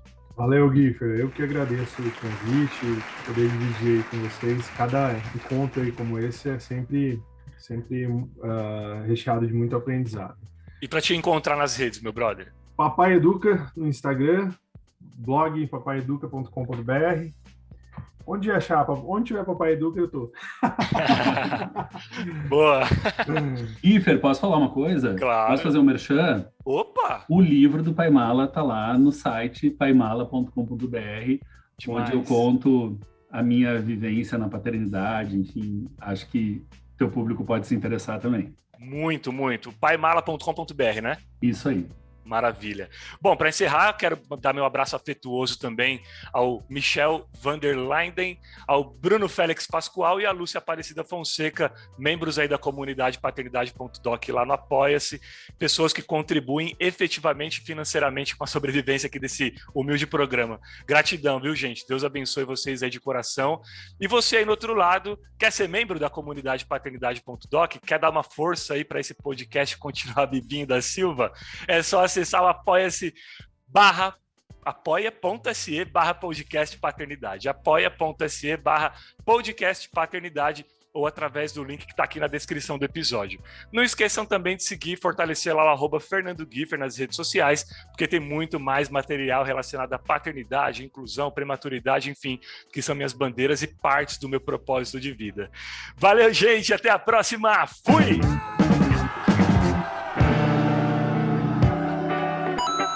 Você ouviu Paternidade.doc com Fernando Giffer.